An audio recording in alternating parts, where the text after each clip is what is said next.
এই জন্য যুবকরা, তুমি কি কন্ট্রোল করবা? তোমার ভাষায় 3 জুড়ি, তোমার ভাষায় 3 জুড়ি, তুমি আবার কার ভাষা টোয়ায় বেড়াবা? তুমি বুন্ডে ঠেকাবা, সে যদি কয় তুই দি সেদিন 3 চিমড়ি নিয়ে আসলি, এত তোমার মহিসুন কালি লেগে তুই যা পারিস করি বেড়া যা, এ কোয়া ছাড়া তোমারটা তো তুমি ঠিক রাখতে পারতেছ না, ঠিক না? কাজেই আমরা সকলে আজ থেকে নিজের পরিবারকে কন্ট্রোল করব, রাজি তো? করা যাবে তো? গান বাজনা কোনো কিছু আমাদের এলাকায় সামাজিক ধর্মীয় যে অনুষ্ঠানগুলো আছে কোনটাই বক্স ড্যাক্স গান বাজনা কিছু করব। আমাদের এই যে উপজেলা প্রার্থী আগের বারও প্রায় পাশ করে গেছিলেন, যদি ভালো হয় তকদিরে থাকে এবার ইনশাআল্লাহ জয় হয়ে যাবে। থাকবেন তো ইনশাআল্লাহ? আরে ভাই যে যা করেন করেন, আমি ভোট চাচ্ছি না, আমার গোপালগঞ্জ, আমি জানি ভোট চাইতে, উনি উপজেলা চেয়ারম্যান আমার এক জান চাইল দেবে নাকি? কিন্তু ধীরে ধীরে ধীরে ধীরে আগাইতে থাকতে হবে। আর ফেয়ার নির্বাচন, এবার কি সুন্দর নির্বাচন হয়েছে, কোনো ভোট কাটাকাটি নেই, নিজেরা তো 2 দল, কাজেই অনেক কাটার সুযোগই নাই, কাটতে গেলে এবার নিজেকে আর এক দল তো ডাল ছড়কি নিয়ে দাঁড়ায় রয়েছে। নির্বাচন সঠিক হয়েছে, এটা ঠিক আছে, তাই তুই যাই হোক না কেন। তা আশা করি এই গতিতে সামনের নির্বাচনও কাটাকাটি হবে না। একজন আল্লাহওয়ালা মানুষ, দিনদার মানুষকে সমর্থন দিয়ে ইনশাল্লাহ ফায়দা হবে, ফায়দা হবে।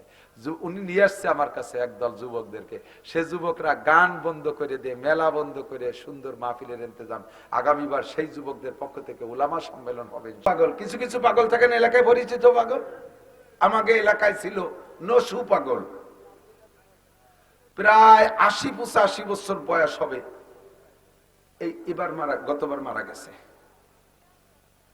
নসু পাগল কইলে আমাদের ওই পাশে গোপালগঞ্জ জেলায় তো চেনেই, নড়াইলেও চেনে, বাগেরহাটও চেনে, নসু পাগল প্রসিদ্ধ পাগল। এই বাহলুল পাগল ওই রকম পাগল, ছোট বড় সবাই চেনে। তবে পাগল বড় বুদ্ধিমান পাগল, বৈশা নদীর পাড়ে বসে বালির মধ্যে আঙ্গুল দিয়ে এরম আঁকা আঁকি করতেছে, পাগলের যে কাজ। তো বাচ্চা হারুন রশিদ আর জুবাইদা ওই জায়গা যাইয়া বাহলুল সালাম দেওয়া, আসসালামু আলাইকুম বাহলুল, কি করো? কয় যে বালাখানা বানাচ্ছে, জান্নাতের বালাখানা বানাচ্ছে, আঙ্গুল যা কি কে বালাখানা বানাচ্ছে। কয় বালাখানা বানাই বানাই কি করতেছ? কয় যে বিক্রি করতেছি। কত দাম? কয় যে 1 টাকা। বাচ্চা হারুন রশিদ তামাশা করে কয়, পাগল তুই বালাখানা চেনো? হ্যাঁ, জান্নাতের বালাখানা বালি দেয় কে কে, তাই 1 টাকা বেচে। কেনবেন নাকি? তাই কেন? তো বাদ দে, 1 টাকা জান্নাতের বালাখানা। জুবাইদা ভ্যানিটি ব্যাগের থেকে বের করে কথা নেই, জুবাইদা মনে করছে যে হতেও পারে, পাগল টাগল মানুষ কইও বসতে পারে, যাওয়া দেয় ওইও যেতে পারে। এইভাবে মোটামুটি একটা হালকা বিশ্বাসের পর কথা দে, আমার 1 টাকা, আমার 1টা বালাখানা দাও। 1 টাকা দেশে, 1 টাকা দেশে, আর ওনার নামে 1টা বালাখানা বরাদ্দ দেশে। ওই কথার ভিতর দিয়ে ঘুরে ফিরে চলে আসছে। 2 জন সব হাঁটাহাঁটির পরে চলে আসছে, দিন কাটাইছে, রাত্রে আবার বিছানায় গেছে। আজকে রাত্রে ঘুমাইয়া বাচ্চা হারুন রশিদ রহমাতুল্লাহ আলাইহি দেখেন দুনিয়া ধ্বংস হয়ে গেছে, কিয়ামত হয়ে গেছে, হাসরের মাঠ কায়েম হয়ে গেছে, বিচার আচার শেষ হয়ে গেছে, প্রত্যেকে যার যেখানে যার দরকার সব চলে গেছে। উনি একটা জান্নাত পাইছেন, সে জান্নাতে ঢুকছেন। এবার জান্নাতে যাইয়া উনি জান্নাতের কলোনি দিয়ে হাঁটতেছে, হাঁটতে হাঁটতে হাঁটতে হাঁটতে কত দূর চলে গেছে, এটা ভালো ওটা ভালো, দেখতে দেখতে দেখতে মাথায় যে দূরের থেকে দেখতেছে আলিশান একটা বালাখানা, বিশাল চমৎকার একটা বালাখানা, যেই বালাখানার আকর্ষণে ওনাকে ওখানে টেনে নিয়ে গেছে। উনি কাছে যাইয়া দেখে বালাখানার গেটে দারোয়ান দাঁড়িয়ে আছে, সালাম দিয়ে বলছে, ভাই এটা কি? এটা জান্নাতের বালাখানা। এই এত সুন্দর বালাখানা, ভিতরে কেমন কি দেখতে? জাহিদুজ্জামান রে পাঠাই নাই, এই হিয়া মাহমুদ রে পাঠাই নাই, তোর কাছে কি জাফর আহমদ রে পাঠাই নাই, আরে তোর কাছে কি নাসির দারে দারে ঘুরে নাই, তোর কাছে কি কোনো বয়ান বক্তৃতা হয় নাই, মসজিদের ইমাম সাহেব কি কোনোদিন জুমার দিনে বয়ান করে নাই, আলাম ইয়াতিকুম নাজির, ভীতি প্রদর্শক কি তোর কাছে আসে নাই? আর কোন কথা থাকবে না, তখন চিৎকার করে বলবেন, আলু বালা কদ জাআনা নাযীর, জি আল্লাহ আমাদের কাছে এসেছিল, সকলেই আসছিল, বুঝাইছিল, ওই দিন কথা কান দেই নেই, বুঝতে পারিনি। এখন তো সবই দেখি আল্লাহ আর একটা বার পাঠাইয়া দাও। আল্লাহ সঙ্গে সঙ্গে জবাব দেবে না, 70 লক্ষ বছর চিৎকারের পরে, 70 লক্ষ বছর চিৎকার মারবেন ওই একটা কথা কইয়া, আর একটা বার পাঠাই দাও, ভালো আমল করে আসবো। 70 লক্ষ বছরের পরে এইবার আল্লাহ জবাব দেবেন। জবাবটা আবারও তাই, ইকসাউ ফিহা ওয়ালা তুকাল্লিমুন। নামাজের কথা বলছে, বলছে কিনা? জি আল্লাহ বলছে। রোজার কথা বলছে, হজের কথা বলছে, যাকাতের কথা বলছে, তিলাওয়াতের কথা বলছে, জিকিরের কথা বলছে, দাড়ির কথা বলছে, পর্দার কথা বলছে, তাহাজ্জুদের কথা বলছে, দান খয়রাতের কথা বলছে, কুরবানির কথা বলছে। বল কোনটা বাকি আছে? শুনিস কোনটা বল? আল্লাহ সবই শুনেছি, সবই শুনেছি, ওয়াদা করেছিলাম মাঠে বৈশা সামিনা ওয়া আতানা, শুনবো আর মানবো, কিন্তু গলাবাত আলাইনা শেকওয়াতুনা, গলাবাত আলাই যা বলবেন সব আমি কোরআন শরীফ থেকে বলে দিচ্ছি। তখন বলবেন গলাবাত আলাইনা শেকওয়াতুনা ওয়া কুন্না নুকাদ্দিবুন, আমরা তাদেরকে মিথ্যাবাদী বলতাম, আমাদের কপাল খারাপ, কপাল পুড়ে গেছে, আমাদের কপাল খারাপ, কপাল পড়ছে, আর তো জোড়ানোর উপায় নাই। আল্লাহ কই এখন দেখে তুমি যে বিশ্বাস করতেছো, এই বিশ্বাসের পাঁচ পারেও দাম নাই। শোনার পরে যদি বিশ্বাস করে আমল করতে, তাহলে তোমার জন্য রয়েছিল কি তা কি তুমি জানো? জান্নাতিন তাজরি মিন তাহতিহাল আনহার, জান্নাতিন তাজরি মিন তাহতিহাল আনহার খালিদিনা ফিহা আবাদা। জোরে কন্না সুবহানাল্লাহ। না দেখে যদি বিশ্বাস করতে, এমন বেহেশতে ওয়ালাকুম ফিহা মা তাশতাহি আনফুসুকুম ওয়ালাকুম ফিহা মা তাদউন, মুখে যা বলতি তাও পাইতি, মনে যা ভাবতি তাও পাইতি, মুখে যা বলতি তাও পাইতি, মনে যা ভাবতি তাও পাইতি। চাইয়ে নিয়ার একটা অর্ডার দিতাম, চা তোর কি কি মনে চাই চা, তোর চাওয়া যখন শেষ হয়ে যাইতো, এরপরে আমি কি বলতাম জানিস? তুই তো সব চাইতে জানিস না। ওয়ালাদাইনা মাজিদ, ওয়ালাদাইনা মাজিদ, তোর চাওয়ার উপরে আমার পক্ষ থেকে অতিরিক্ত আরো অনেক দিয়ে দিলাম, বান্দা খুশি হইয়া থাক। পারলি না তো নীতি। মাঝে মাঝে বলি থাকে ঠিক টাকা, দেখার পরে যদি বিশ্বাস কর, বিশ্বাসের কথা বলেন, দেখার পরে চান তা আপনারে দেওয়া হবে না, না দেখে বিশ্বাস করেন তা আপনারে দেওয়া হবে। বাচ্চা হারুনুর রশিদের একটা গল্প আছে। বাচ্চা হারুনুর রশিদ রহমাতুল্লাহ আলাইহি বহুত বড় আলেম ছিলেন, বহুত বড় আলেম, আবার সাথে বাদশাও, প্রশংসিত বাদশা, জাতীয় মসজিদের খতিব হওয়ার যোগ্যতা রাখে। বোঝেন নাই কথা?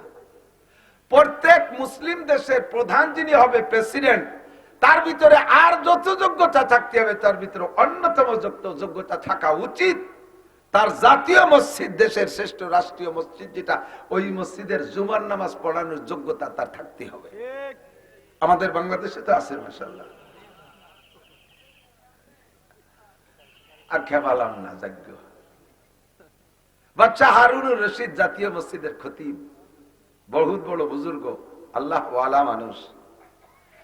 হজরের নামাজের পরে একটু তাফরিহ, স্ত্রী জুবাইদাকে নিয়ে ঘুরতে বেরোন। আজকেও বেরোইছে, তো অন্যদিন সামনে পড়ে না। আজকে হাঁটতে হাঁটতে হাঁটতে হাঁটতে সাগর নদীর পাড়ে গেছে, যাইয়ে দেখে এক পাগল, নামও তার বাহলুল। নাম কি? যাওয়া যাবে? কয় না না না, আপনাকে যাইতে দেওয়া হবে না। কয় কেন? এটা যার বালাখানা সে যাবে। এটা বালাখানা কার? কয় গেটে লেখা আছে দেখেন, এটা জুবাইদার বালাখানা। গেটে লেখা বালাখানার মালিকের নাম, এটা জুবাইদার বালাখানা। উনি বলেন জুবাইদা তো আমার স্ত্রী, স্ত্রীর বালাখানায় স্বামীর যার অধিকার আছে। কয় সে অধিকার আছে, সে অধিকার বলে যাবেন, তবে আগে জুবাইদা যাবে, তারপরে আপনি যাবেন, এমনি যেতে পারবেন না। কয় জুবাইদা এই বালাখানা পাইলো কিভাবে? আমার সাথে স্ত্রী সে, আমি আর সে তো একসাথেই থাকবো, বালাখানা আলাদা পাইলো কি করে? কয় সকালবেলা, গতকাল সকালবেলা বাহলুলের কাছে 1 টাকা দিয়া এই বালাখানা কিনছে, সেই বালাখানা জুবাইদা। ঘুম ভাঙ্গি গেছে ফজর পর্যন্ত, আল্লাহ বিল্লাহ জুবাইদারে না কইয়া আজকে মনে মনে চিন্তা করছে, ওরে কইলেও না, আর একটা কিনে ফেললো, তার আগে আমারটা কিনে সমান সমান বানাতিয়া। কথাবার্তা না কইয়া দুইজন চুপি চাপি আবার হাঁটতেছে। হাঁটতে হাঁটতে সে জায়গা যে দেখে বাহলুল বৈশা আবারও বালির মধ্যে বালাখানা বানায়। সালাম দিয়ে কয় বাহলুল কি করো? কয় বালাখানা বানাই আর বেশি। কয় আমার কাছে একটা বিক্রি করবা? কয় না তোমার কাছে বেচবো না। কয় কেন, কত টাকা চাইস? কয় সারা দুনিয়া দিলেও বেচবো না। কয় কেন বেচবো না? কয় গতকালকে বেচলে, গতকালকে কিনলে 1 টাকাই বেচতাম, কালকে তুমি না দেখে বিশ্বাস করে কিনা হতো, আজকে বালাখানা কিনতে এসো, বালাখানা দেখা। ওরে এই দেখার নাম ইমান না, দেখার পর ইমান না, কাজেই তোমার আজকে দেওয়া হবে না। জান্নাত আছে, কতক্ষণ? জাহান্নাম আছে, পুলসিরাত আছে, হুর আছে, গেলমান আছে, সবকিছু জান্নাতের মধ্যে আছে, আখিরাতে আছে। বিশ্বাস করেন দোস্ত, যেগুলো পাওয়ার সেগুলো পাইবেন, যেগুলো না পাওয়ার, যেগুলো ভয় পান সেগুলোর থেকে দূরে থাকবেন। তবে বিশ্বাস করতে হবে, দেখার পরে হাজারো চিল্লাইলে আর আপনারে ছাড় দেওয়া হবে না, সুযোগ দেওয়া হবে না। আল্লাহ পাক বলেন, হে আমার অন্ধ জগতের অটল বিশ্বাসী, মনে আছে নাকি? ইয়া আইয়ুহাল্লাযীনা আমানু, ও আমার প্রাণ প্রিয় যুবক, তোমরাও কিন্তু অটল বিশ্বাসী। প্রমাণ হয়েছে, বর্তমানে আমি গাজার যুবকদেরকে দেখে অটল বিশ্বাসী প্রমাণ করছি। ছোট ছোট দাড়িওয়ালা যুবক, দাড়ি কাটাও আছে বহুত যুবক, টলমলে একেবারে ভরপুর যৌবনওয়ালা যুবক, কি যে অটল বিশ্বাসী। 52 দিন পর্যন্ত সুন্দরী একটা যুবতী মেয়া, ওই যে 250-র মতো বন্দি করে নিয়ে গেছিল হামাসরা, নিয়ে রাখছে তাদের সুড়ঙ্গের ভিতরে। সুড়ঙ্গ আবার কত নিচে, জমিনের প্রায় 50 হাত নিচে, 70 হাত নিচে, 50 ফিট, 60 ফিট, 70 ফিট, 80 ফিট নিচে সুড়ঙ্গ। ওই জায়গা আলাদা আলাদা রুম বানানো আছে। আল্লাহু আকবার। ওই সুড়ঙ্গ আমি আন্দাজ করলাম কিভাবে বানাইলো। বাংলাদেশে কর্ণফুলী টানেল বানাইছে বর্তমান সরকার। যারা গেছেন তারা দেখছেন, যারা না গেছেন তারা বুঝতে পারবেন না।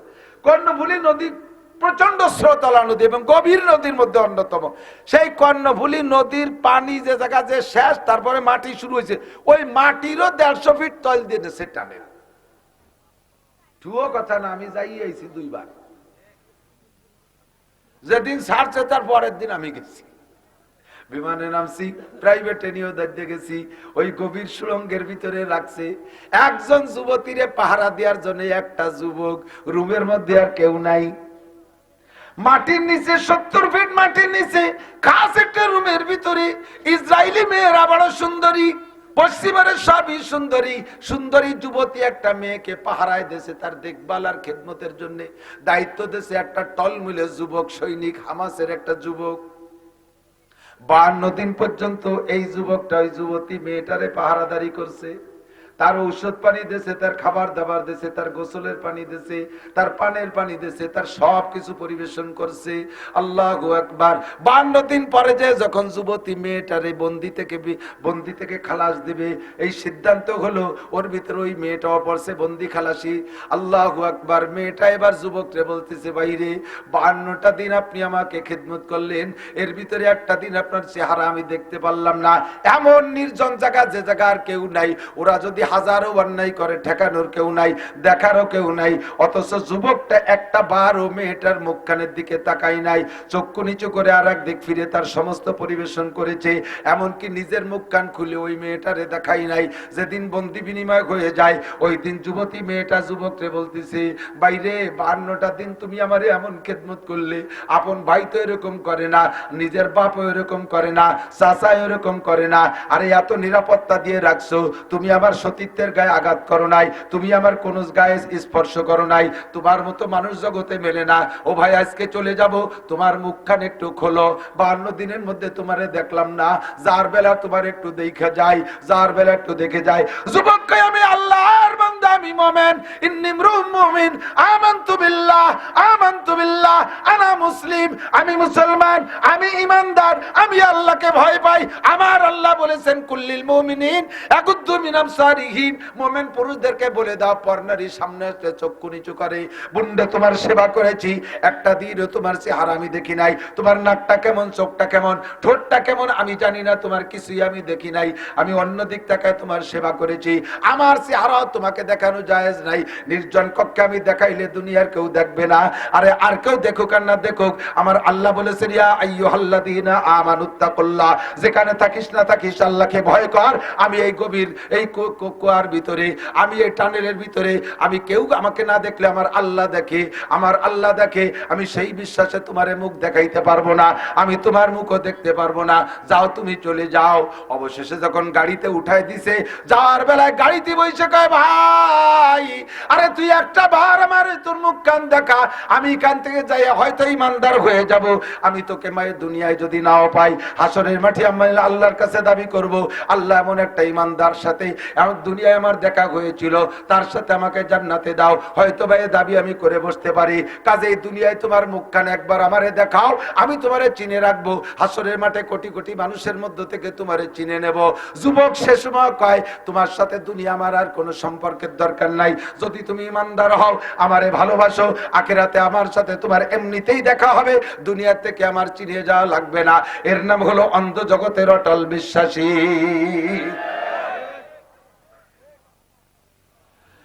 যুবক, আরশে আজিমের নিচে 7 গুণের মানুষকে আল্লাহ পাক জায়গা দেবে। কয় গুণ? কষ্ট হচ্ছে? 7 গুণের মানুষকে আল্লাহ আরশের নিচে বসাইবে, জায়গা দেবে। মানে খালি পাটি বসাই দিয়ে বসাই তবে তা না, আল্লাহর কুদরতি হাত দিয়ে তোমার গালে উঠাইয়া মুখে উঠাইয়া 500 বছর জান্নাতের খানা খাওয়াবে। এই খানাটা কোনো হুর দেখা হবে না, কোনো গেলবান দেখা হবে না, স্বয়ং আল্লাহ নিজ হাত দিয়ে লুকমা মুখে উঠাই দেবে। কন্যা সুবহানাল্লাহ। মাঝে মাঝে কথা বলতে যে এই কথাগুলো বলি, বারবার পুনরাবৃত্তি করি, একেবারে নগদে বাস্তব। গতকালকে গেছে মাননীয় প্রধানমন্ত্রী টুঙ্গিপাড়া কোটালীপাড়া সফর কইরা, গতকালকে চলে গেছে। যেদিন উনি ঢুকবেন সেই দিন কয়েকজন পুলিশ স্ট্যাটাস দিয়েছে, কয়েকজন পুলিশ পোস্ট করছে ফেসবুকে। উনি একজন আমার বিশেষ পরিচিত, দেখলাম তার ছবি, খুব গর্বের সাথে বলতেছে, আমি এখন মাননীয় প্রধানমন্ত্রীর ভিভিআইপি ডিউটিতে আছি। মাননীয় প্রধানমন্ত্রীর ভিভিআইপি ডিউটিতে থাকতে বাইরা এত খুশি পোস্ট করে দিয়েছে ফেসবুকের ভিতরে যে অনেক গর্বিত। তার অনেক পুলিশ ভাইরা তাকে সাবাস দিচ্ছে, তাকে অনেক ধন্যবাদ জানাইতেছে। দোস্তরে, মাননীয় প্রধানমন্ত্রীর সাথে এক প্লেটে খাইতেও সুযোগ পাই নাই, এক টেবিলেও বসতে সুযোগ পাই নাই, এক রুমের মধ্যে যাইতে সুযোগ পাই নাই। মন্ত্রীদেরকে নিয়ে বসছে, ওই পুলিশদেরকে ভিতরে ঢুকতে দেয় নাই, বাইরে রয়েছে তারা। শুধুমাত্র প্রাইম মিনিস্টারের ডিউটিতে থাকার কারণে এতটা গর্বিত। স্বয়ং আল্লাহ পাক, ও যুবক, তোমাদেরকে 7 গুণের মানুষকে আরশে আজিমের নিচে বসাইয়া কুদরতি হাত দিয়ে 500 বছর খানা খাওয়াবে। একটু কন্যা সুবহানাল্লাহ।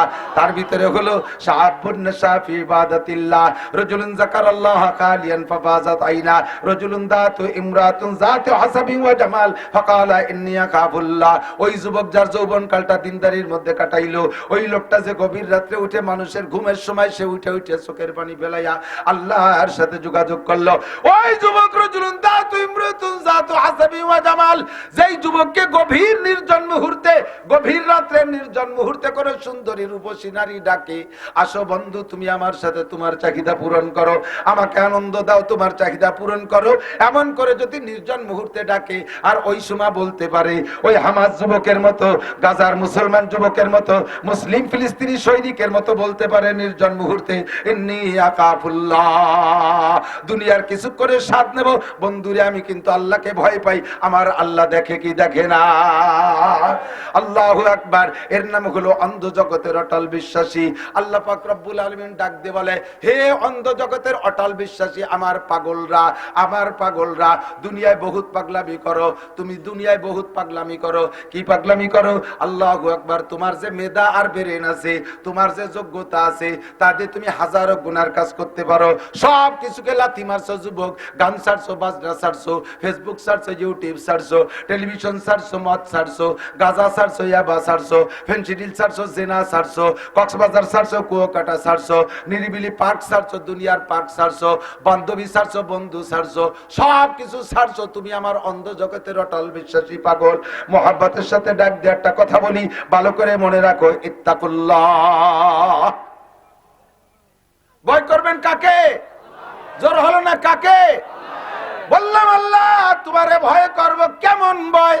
আল্লাহ পরিমাণ দিয়ে দিয়েছে। আল্লাহ কয় হাক্কা তুকাতিহি,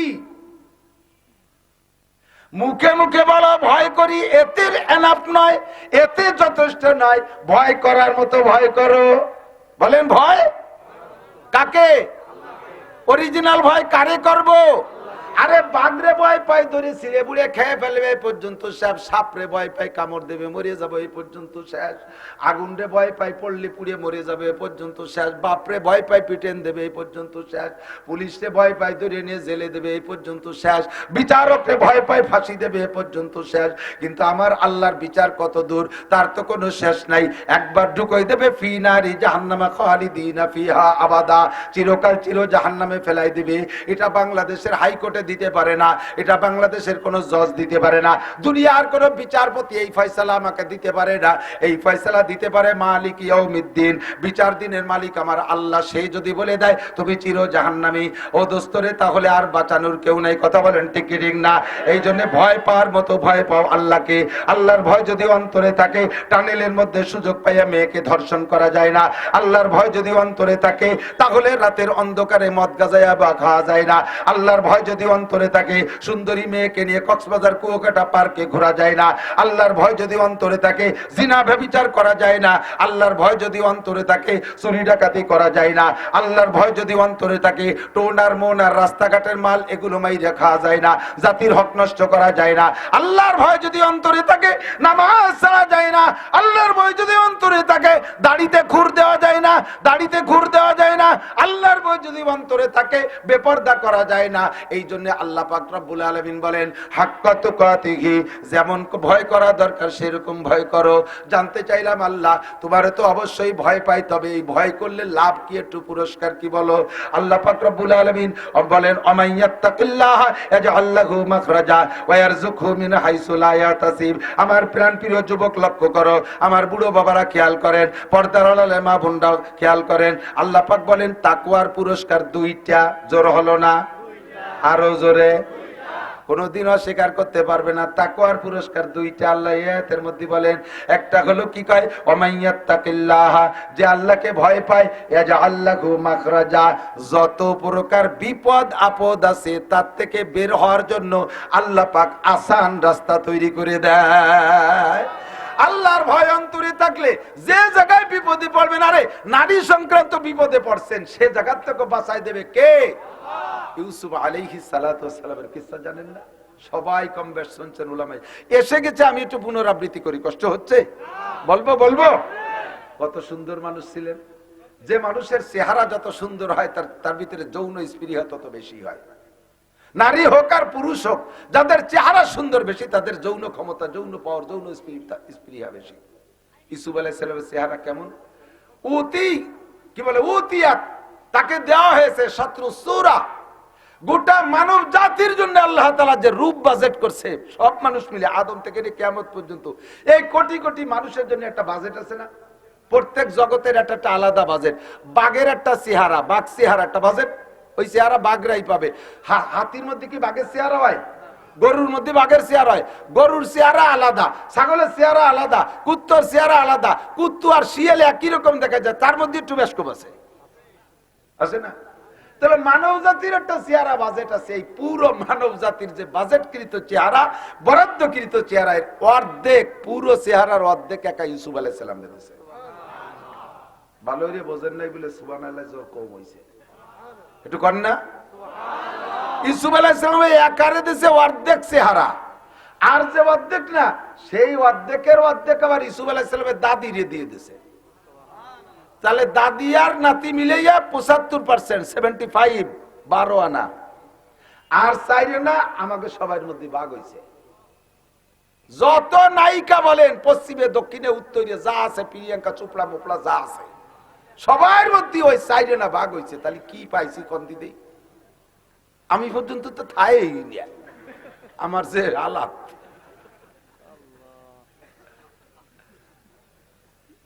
তাই আমারে কতজনে ভালোবাসে, যে কোনো কারণে ভালোবাসে। আপনারা ভালোবাসেন না? আপনারা আমি কত ভালোবাসি, আমার জন্য এত রাত্রে বসে রয়েছে মোহাব্বত করি। এই মোহাব্বত, কত মোহাব্বত, মোহাব্বতের ঠেলায়, ভালোবাসার ঠেলায় কটটুক ভাগে পাইছে মনে আছে?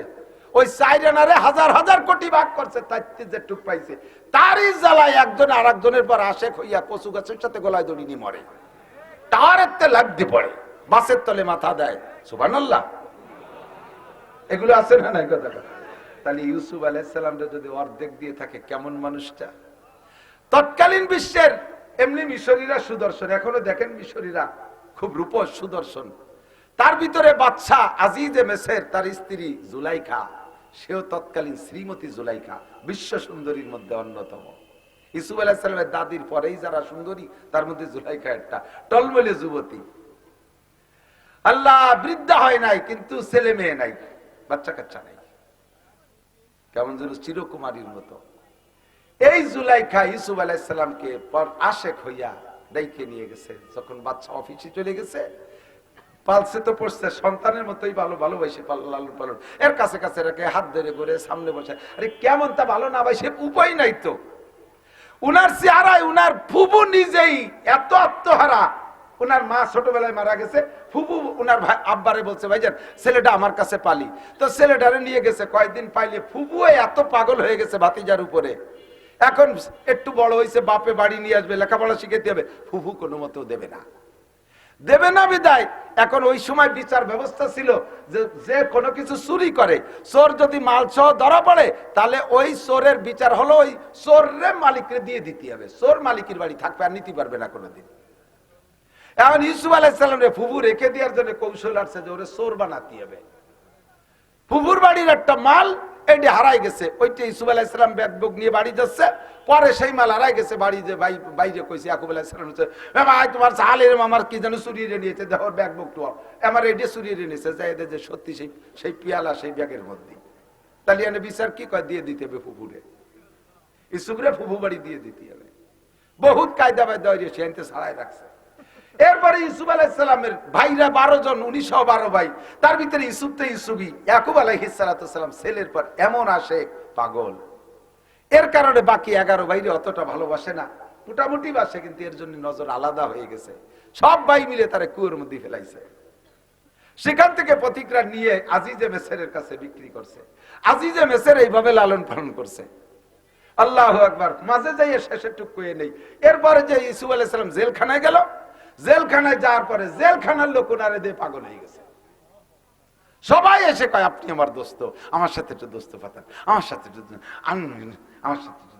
এই জ্ঞানের হতে চাই। উনি কয় বাবা তোকে কাছে মাফ চাই, আর আবার কেউ ভালোবাসিস 3বার ভালোবাসায় 3 বিপদে পড়ছি। ফুফু ভালোবাসে চোর বানাইছি, আব্বা ভালোবাসে কুয়ে ফেলাইছি, আবার জুলাইকা ভালোবাসে জেলখানায় পাঠাইছে। তোরা আর এহানতে ভালোবাসিস তালিমার ফাঁসি হয়ে যাবে, আর ভালোবাসার দরকার নেই। দড়ি নিয়ে আটকাইছে জেলখানে, কি বলা হয় 7টা দরজা আটকাইয়া ভিতরে নিয়ে আটকাইছে, ভিতরে খিল সাথে তালা দেয়া সিস্টেম করে নিয়েছে জুলাইকা। যেদিন অ্যাটাক করবো সেদিন এভাবে। আর ইউসুফের চলাচলের ভিতরে যে চরিত্রের অবস্থা দেখছি, ওরে সহজে বললে রাজি হবে না, ওরে রাজি করতে জন্য এভাবে বন্দি করতে হবে, এরপরে আমার যা করার দরকার তা করতে হবে। বাস ভিতরে নিয়ে সুন্দর করে বাবা আসো একটু খানা খাই, একটু নাস্তা করি, একটু খাসরুমে বসি, এইভাবে ফুসলে ফুসলে ভিতরে নিয়ে তালা কটা লাগাই দিয়ে এরপরে যে সামনে সম্পূর্ণ কাপড় খুলে ফেলাইছে গাড়িতে। টলমলে ভরা যৌবনের যুবক, আগেই বলে নিছি যাদের চেহারা যত বেশি তাদের ভিতরে যৌবন স্পৃহা তত বেশি। এই লোকটার ভিতরে এই পরিমাণ চেহারা, যৌন স্পৃহা কি পরিমাণ, টলমলে যুবক। আর এমনিতে স্বাভাবিকভাবে যাকে আল্লাহ তাআলা নবী বানাবে, তৎকালীন বিশ্বের সর্বশ্রেষ্ঠ শক্তিশালী যুবকের 30 জন যুবকের শক্তি ওই নবীকে আল্লাহ তাআলা দিয়ে থাকে। 30 জন যুবকের যৌন ক্ষমতা একজন নবীকে আল্লাহ তাআলা দিয়ে থাকে। এত কিছু ভরপুর ভিতরে থাকার ভিতর দিয়া জুলাইখা কাপড় চোপড় সব সামনে খুলে দিয়ে বসে দিছে। কলা ঠাই তালাক, আর বলতেছে ইউসুফ আসো তুমি আমার সাথে, তোমার চাহিদা মিটাও, আমারে খুশি করো। ইউসুফ আলাইহিস সালাতু ওয়াস সালাম থরথর করে কাঁপতেছে। ইন্নী আখাফুল্লাহ, ভয় পাই কাকে, ভয় পাই কাকে, ইত্তাকুল্লাহ, আল্লাহ আমারে কইছে আমারে ভয় পা। কি করব যাতে বাঁচবো কিভাবে, তালা তো দিয়া চাবি তো তার কাছে, কিভাবে কি করব।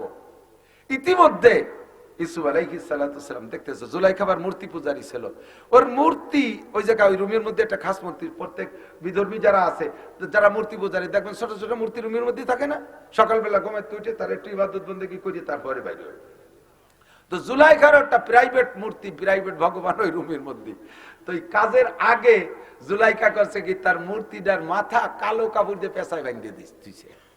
ইউসুফ আলাইহিস সালাম বলতেছে শাহজাহান এটা কি জুলাইখা? কয় যে ওটা আমার মাবুদ, ওটা আমার ভগবান, ওর ইবাদত করি। কয় তোর মুখ বাঁধছো কে, ওই মাথা কাপড় দিয়ে পেঁচাইছো কে? কয় যে এখন যা করবো তা ভগবানের সামনে করা ঠিক না, এই জন্য তার চোখ বেঁধে থুইছি। ইউসুফ আলাইহিস সালাম কয় তুমি যার পূজা করো তার চোখ কালো কাপড় দিয়ে বাঁধা যায়, ওরে আমি যার পূজা করি তার চোখ কালো কাপড় দিয়ে বাঁধা যায় না। ইন্নাল্লাহা সামিউম বাসীর,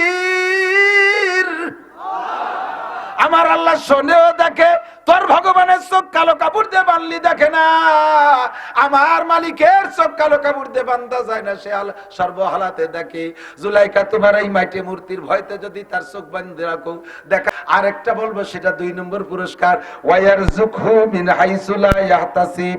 এই যুবক ফাইন্ডে আসলটা এসে গেছি, ওয়ায়ারযুকহু মিন হাইসু লা ইয়াহতাসিব, ধারণার বাহির স্থান থেকে আল্লাহ তাআলা রিজিকের ব্যবস্থা করে দেয়। জুলাইখার কিসসা আর একটু আছে, ভালো ভালো একটু আছে, কব নাকি? ভাঙ্গি সুরে গুড়ু গুড়ু করে এদিক তাকান। ইউসুফ আলাইহিস সালামকে যে ভালোবাসছে না, জুলাইখাকে দোষই দেওয়া সম্ভব না। বললাম না আগের থেকে, নিজের ফুফু, সে জায়গা তোর অন্যায় সুযোগ নাই, কিন্তু মোহাব্বতে সে ফুফু ভাতিজারে চোর বানাইয়া পর্যন্ত রাখার চেষ্টা করতেছে। লাস্টে কিসসাও জানেন, মহিলাদেরকে লেবু কাটতে দিছে। মিশরের মহিলারা জুলাইখা এত বড় রাজার বউ হইয়া চরিত্রহীন, এরকম নষ্ট করা ঠিক হয়নি, এইভাবে বিভিন্ন প্রকার নিন্দা যখন হয়েছে, নিন্দা করিস আয় মাল দেখায় ছাড়ি দে, নিন্দা করা তো থাম। তারপরে সব মহিলাদেরকে দাওয়াত, 100 মহিলাকে দাওয়াত দিয়েছে, মহিলাদেরকে দাওয়াত দিয়ে একটা রুমের ভিতরে দিয়েছে, সবার সামনে খাবার রেডি করে রাখছে, আর সবার সামনে ফল দিয়েছে, কেউ বলে মালটা, কেউ বলে লেবু, সলম, বিভিন্ন প্রকার যে ফল কেটে কেটে হয়, ধারালো একটা ছুরি দিয়ে দিয়েছে যে এই ফলটা আমি যখন বলবো তখন তোমরা কাটবা, তার আগে কেউ কাটবে না। রাজার স্ত্রী কমান্ড তো মানাই লাগবে, সবাই ছুরি আর ফল নিয়ে রেডি। এর মধ্যে ইউসুফ আলাইহিস সালামকে বলছে, ইউসুফ তুমি একটু আসো ভিতরে আসো। ইউসুফ আলাইহিস সালাম ভিতর দিয়ে যখন ঢুকছে, হাট ভিতরে মুখ বেরোনোর সাথে সাথে ওই সময় হলো পোজ দেওয়ার হুকুম, তো ইউসুফ আলাইহিস সালামের চেহারার ঝলক পড়ছে, আর লেবুতেও পোজ দিছে। পোজ দিতে যাইয়া চেহারার দিক নজর করতে করতে যে পোজ লেবুতি না লেগে আঙ্গুলি লেগে আঙ্গুল কেটে গেছে। আর একসাথে সব কয়জন, 2-1 বাদ গেলেই তো জাতি পারত, সব কয়টার আঙ্গুল কাটছে। তখন তারা কইছে, না এটা আসলে এই চেহারা দেখা কোন মহিলা তার নিজের চরিত্রকে কন্ট্রোল করতে পারবে না, কোনো অবস্থায় পারবে না। এটা জুলাইখা এই জায়গা দুর্বল, মাজুর। জুলাইখা জীবন ভরে ইউসুফের প্রেমে পড়ি কাঁদছে, কিন্তু সুযোগ তো আর পাই নাই। পরে তো রাজা বাচ্চা হয়ে চলে গেল, জুলাইখার স্বামীও রাজার থেকে বাদ হয়ে গেল, সে জায়গা রাজা হলেন, প্রেসিডেন্ট হলেন হযরত ইউসুফ আলাইহিস সালাম। লাস্টে যাইয়া আজিজে মিসর মারা গেছে। জুলাইখা তখন রাজপ্রাসাদ ছেড়ে চলে গেছে, রাজপ্রাসাদের জায়গা নাই, তার সম্পদ সবকিছু নিয়ে চলে গেছে। যাইয়া এই সম্পদ, এখন প্রেসিডেন্ট হয়ে গেছে ইউসুফ আলাইহিস সালাম, তারপরে ইউসুফরে পাওয়ার সাধনা জীবন ভরে চালাই গেছে। হাজার হাজার লক্ষ লক্ষ কোটি কোটি টাকার মালিক ছিল, সবগুলো শেষ করছে ইউসুফ আলাইহিস সালামকে পাইতে। একজনকে বলে, ভাই তুমি কি একটু ইউসুফরে আমার সাথে একটু দেখা করাতে পারো? কয় যে পারি, আমার এতটা দিতে হবে, আমি যে এইভাবে তাই নে, এটা আনে, টাকা দিছে, সোনা দিছে, রূপা দিছে, সবকিছু খরচ করছে ইউসুফ আলাইহিস সালামের একটা বার দেখা করার জন্য, উনি প্রেসিডেন্ট হওয়ার পরে, কিন্তু জীবনে সুযোগ পাইনি। ইউসুফ আলাইহিস সালামের পিছনে সব খরচ করে লাস্টে টাকা পয়সা কিচ্ছু নেই, একটা ঝুপড়ি ঘর বানাইছে রাস্তার পাশে। তফসিরে জালালাইনের হাসিয়ার ভিতরে একেবারে মানে হাসিয়ারও বাইর দেওয়ার এক লাইনের ভিতরে এই কথাগুলো খুব সুন্দর লাগছে, অল্পের ভিতরে। এই ঝুপড়ি বানাইছে, ওই জায়গা থাকে। আর কেন এরা রাস্তার পাশে কেন বলে, কোনো সম্পদ নেই, দালান করে সব শেষ, শুধু ইউসুফকে পাওয়ার আশায় সব শেষ করে ফেলাইছে। লাস্টে যে ঝুপড়ির মধ্যে একটা কুড়িয়ে ঘরের মধ্যে থাকে, তা বানাইছে রাস্তার পাশে, অন্য জায়গা বানাইলে কেন? ইউসুফ আলাইহিস সালাম ওই রাস্তায় যায়, বিশ্ব রোড দিয়ে উনি সংসদে যায়। আর ইউসুফ আলাইহিস সালামের যে ঘোড়া ছিল, যে ঘোড়ার পর উনি বসতেন, এটা বৈচিত্র্যময় ঘোড়া, দুনিয়ায় আর কারোর জন্য এমন ঘোড়া আসে নাই। ইউসুফ আলাইহিস সালাম ওই ঘোড়াটাকে স্বাভাবিকভাবে ছেড়ে এমনি ছেড়ে দিলে তার ভিতরে শব্দ থাকতো না, এমনি দৌড়ানোর সময় শব্দ থাকতো না। যখন ইউসুফ আলাইহিস সালাম বাসা থেকে ঘোড়ার পিঠে চড়তেন, তখন তার নাক দিয়ে এক প্রকার সাইরেন শব্দ বের হইতো, যেটা 3 মাইল দূর থেকে শোনা যেত, আর রাস্তা ক্লিন হয়ে যেত, পরিষ্কার হতো। এর আগে এই ঘোড়া এরকম ছিল না। আর এর আগের কোন রাজা বাচ্চাকে জন্য গাড়িতে শব্দ হতো না। ইউসুফ আলাইহিস সালামের পরের থেকে ওই সুন্নতের পর আমল করে, আর আমাকে রাজা বাচ্চাকে গাড়ির নাক দিয়ে তার এমনি বেরোই না, কাজেই ওই সুন্নতের পর আমল করতে আমাকে নেতারা রাস্তার সামনে সাইরেন গাড়ি একখান দিয়ে দেয়, কু কু কু কু করতে করতে সকাল রাস্তা ক্লিয়ার করে। এই কুক শিখাইছে হযরত ইউসুফ আলাইহিস সালামের ঘোড়া, 3 মাইল দূর থেকে শব্দ শোনা যাইত। তো ইউসুফ আলাইহিস সালামের এই শব্দ শুনে মানুষে এক নজর দেখতে, প্রত্যেক দিন অফিসে যাওয়া আসার পথে এক নজর দেখতে হাজার হাজার মানুষ রাস্তায় দাঁড়ায় থাকতো। কেন দেখবেন না? প্রথম কথা মনে আছে, সারা পৃথিবীর মানব জাতির রূপের অর্ধেক। এই মানুষটারে কেন দেখবে না? দেখতে জন্য এক নজর সব মানুষ ভিড় করতো। জুলাইখাও বসছে, তাহলে রাস্তার পাশে যদি বাড়ি বানাই, তাহলে ওইন্দে যাতায়াতের হতে একদিন একটু দেখতে পারবে, একটা দিন দেখতে পারলেই যথেষ্ট। এই মহব্বতে এসে বাড়ি বানাইছে। কিন্তু উনি ঘরের মধ্যে থাকে, যখনই সাইরেনের শব্দ শুরু হয় লোকজন ভিড় করে, উনি আস্তে আস্তে ইউসুফ আলাইহিস সালাম সেরি চলে যায়। মোটে একটা দিনও দেখা হয় না। আর আজকে লাস্টের শেষ ফিনিশিং, আজকে ওনার ঘরের মধ্যে মূর্তি, এই মূর্তির কাছে প্রার্থনা করছে, দেখ ভগবান তোর টাকা দেবানি, পয়সা দিবানি, অসময় তাল খাওয়াবানি, ভোগ দিবানি, সবকিছু তুই একটু মেহরবানি করে আমার আজকে তুই ইউসুফের সাথে দেখা করার সুযোগ করে দে ভগবান। ভগবান রে কয়ে টয়ে গেছে, রাস্তায় যাতে যাতে ইউসুফ আলাইহিস সালাম চলে গেছে। পরের দিন আইসা কজি এতদিন পুজো আনলাম, সে একটু ইউসুফের সাথে দেখা দিতে পারলো না, ওরে কলাম যে তোর ভোগ খাওয়াবানি, মিষ্টি খাওয়াবানি, অসময় তাল খাওয়াবানি, কোনো তো শুনলো না। যা ওরা বাদ দিয়ে দেখি ইউসুফ যারে আল্লাহ, যাকে আল্লাহ বলে ডাকে, সেই তার কাছে একটু কয়ে দেই, সে কথাটা শোনে নাকি। আজকে সিজদায় পড়ে কয় রব্বুল আলামিন, তুমি জানো আমি ইউসুফরে কেন ভালোবাসি। জীবনটা শেষ হয়ে গেছে, চক্ষু বন্ধ হয়ে গেছে, চামড়া ঝুলিয়েছে, চোখ বন্ধ হয়ে গেছে, সব জায়গা ঝুলিয়ে গেছে, মানে বুড়ি তো বুড়ি। রব্বুল আলামিন জীবনের শেষ পর্যন্ত ইউসুফরে ভালোবাসি, ইউসুফ তোমার নবী, আল্লাহ দেব দেবীরে পূজা করলাম, তাদেরকে এত কিছু খাওয়াইতে চাইলাম, ইউসুফরে আমার সাথে ইউসুফের সাথে দেখা করাইয়া দেখা করানোর সুযোগ করে দিতে পারলো না। তোমাকে পূজা করে ইউসুফ, তুমি ইউসুফের রব, আজ থেকে তোমাকে রব মানি, তুমি আমাকে একটু ইউসুফের সাথে দেখা করার ব্যবস্থা করে দাও। যদি আজকে আমি ইউসুফরে দেখতে পারি, জীবনে কোনোদিন তোমার সাইরা মূর্তির কাছে যাইব না। সিজদায় পড়ে দোয়া করে উঠছে, যাইয়া ইউসুফ আলাইহিস সালামের সাথে সাক্ষাৎ পেয়ে গেছে। সাক্ষাতের পরে লম্বা কিসসা, ফাঁকে আইসে রাস্তাতে নামিয়ে আইসে ওই মূর্তির ঠ্যাং ধরিয়ে জোড়া বাড়ি ফলের সাথে, শয়তান ভগবান কলাও। আচ্ছা 80 বছর ধরে বুঝু আল্লাহ, কোনদিন শেষ মেশ এসে বুড়ো কালে কলাম যে ইসুফের সাথে একটু দেওয়া হয়, তাই বললি না তুমি ভগবান কলাও। আর আমি তার কোনোদিন ডাকি না, আজকে একবার কইছি সেই ইসুফের সাথে আমার দেওয়া হারাই দিয়েছে। তুই ভগবানের কিচ্ছু না, চাইও না, মারিয়ে টেরিয়ে তুই ইউসুফ আলাইহিস সালামের সামনে আসসালামু আলাইকুম। সাক্ষাৎ, একটু নামতে হবে হযরত, নামছে গোড়াতে। ইমানদার দিনদার বাচ্চা, আমাকে রাজা বাচ্চারা তো কলিয়ে নামি পড়ে গাড়িতে, গোষ্ঠী শুদ্ধ রাস্তার নামায় ধুয়ে দেয় 2 ঘন্টা, উনি যাবে তারপরে আপনারা যাবেন। ইউসুফ আলাইহিস সালামকে বলছে হযরত একটু গাড়ি উটের থেকে ঘোড়ার থেকে নামতে হবে। তো নামছে, আপনি কি আমাকে চেনেন? চিনার মতো চেহারাও নাই, কি সুইটের পাশ নেই, এমন বুড়োর বুড়ো ইয়ে। আর কানতে কানতে মহাব্বতে মানুষ শোকে, কিন্তু চেহারা থাকে না, টেনশনে এমন হয়ে গেছে, চিনারি কায়দা নাই। তো বলতেছে আপনি কি ইউসুফ? আমিও তো দেখতেছি না আপনাকে, চোখ এই চামড়া ঝুলিয়েছে, চোখ অন্ধ হয়ে গেছে, আমি আপনারা দেখতেছি না, আপনি কি ইউসুফ নবী? বলে হ্যাঁ আমি ইউসুফ নবী। যদি আপনি সত্যি সেই ইউসুফ হন, তাহলে আমার 3টে দাবি, আমি আপনার দেশের প্রজা, আমি কি বলবো আপনার কাছে? বলে বলেন। বলেন কি দাবি? 1 নম্বর, আমি জানি ওই ইউসুফ তার আল্লাহর কাছে যা বলে সে তাই শোনে, সেই নবী ইউসুফ। তা আপনি যদি সত্যি সেই ইউসুফ নবী হয়ে থাকেন, আমি আপনার প্রতি ঈমান আনবো, নবী বলে স্বীকার করবো, আপনার আল্লাহকে আল্লাহ বলবো। আমার 3টে কথার প্রথম কথাটা কি একটু রাখবেন? বলে হ্যাঁ বলেন। কয় যে আপনি যদি আল্লাহর কাছে দোয়া করেন, তাহলে আমার চোখ খুলে যাবে, আমি চোখে দেখা শুরু করব, আমার চোখ ভালো হয়ে যাবে। একটু ওই দোয়াটা কি করবেন? ইউসুফ আলাইহিস সালাম, এটা তো কোনো পয়সা করির ব্যাপার না, এটা বলবো, অসুবিধা কি? তাহলে বলি এখনই দোয়া করে দেই, আল্লাহ তুমি এই মহিলার চোখ খুলে দাও। সঙ্গে সঙ্গে জুলাইখার চোখের পাওয়ার 40 বছর বয়সের আগে যেমন ছিল তার চেয়ে সুন্দর হয়ে গেছে। এখন ইউসুফ আলাইহিস সালামকে পরাণ ভরে দেখতেছে, চেহারার ভিতরে কোনো কমতি নাই। বলেন 2 নম্বরটা কি? দ্বিতীয় নম্বর হলো, আপনি যেহেতু সঙ্গে সঙ্গে চোখ অপারেশন করে দিলেন, এটা পারেন, 2 নম্বর দোয়া আপনার কবুল হবে। আপনি আল্লাহর কাছে বলবেন, আমাকে আল্লাহ তাআলা যেন 16 বছরের যুবতী বানায় দেয়। এখন ইউসুফ আলাইহিস সালাম চিন্তিছেন এই ডেকে, যখন কইছে হ্যাঁ আমার জন্য এই দোয়া করতে হবে, ইউসুফ আলাইহিস সালাম বলছে আল্লাহ এই বুড়ি মহিলাটা আইসা 16 বছরের যুবতী হওয়ার দরখাস্ত করছে, তোমার নবী ইউসুফের কাছে এসে প্রস্তাব, মালিক তোমার কাছে দরখাস্ত, এই মহিলারে 16 বছরের যুবতী বানাই দিতে হবে। বলার সঙ্গে সঙ্গে জুলাইখা 16 বছরের যুবতী, যখনই যুবতী হয়েছে তখন ইউসুফ আলাইহিস সালাম দেখে চিনে ফেলাইছে, চোখ বড় হয়ে গেছে, আল্লাহ এ কিডা, কারে বুড়িতে যুবতী বানাইলাম?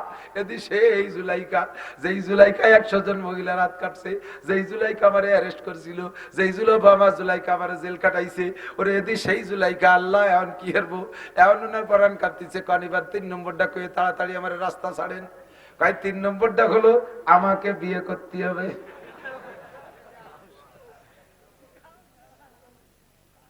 ইউসুফ আলাইহিস সালাম মিশর হচ্ছে, কি করবো, কোন বেকারটাই বললাম, আমারে বিয়ে করতে হবে। ইউসুফ আলাইহিস সালাম চুপ করে বসে রয়েছে। কোন নবীর সাধ্য নাই নিজের ইচ্ছা অনুযায়ী বিয়ে করার। সব নবীর বিয়ে দেশে কে? ইউসুফ আলাইহিস সালামের বিয়ে আল্লাহই দেবে।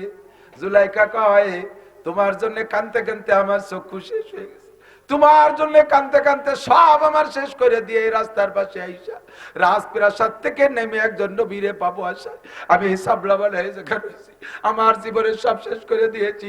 তোমার দোয়ায় চোখ ভালো হলো, তোমার দোয়ায় যুবতী হইলাম। আরে বুড়ি অবস্থায় তোমার কাছে বিয়ের প্রস্তাব দিলি, তুমি একজন টলমলে যুবক, আমার মতো বুড়ি তোমার স্ত্রী হিসেবে মানায় না। আমার মালিক, তোমার মালিক আল্লাহ আমারে তোমার স্ত্রীর যোগ্য বানাই দিয়েছে। ওই ইউসুফ আমারে বিয়ে করতে হবে। ইউসুফ আলাইহিস সালাম চুপ করে রইছে দাঁড়িয়ে, আর সে আজিমের মালিক জিব্রাইলকে পাঠাইছে, আরে যাও ইউসুফরে বলো জুলাইখারে বিয়ে করার অনুমতি দেয়া হলো।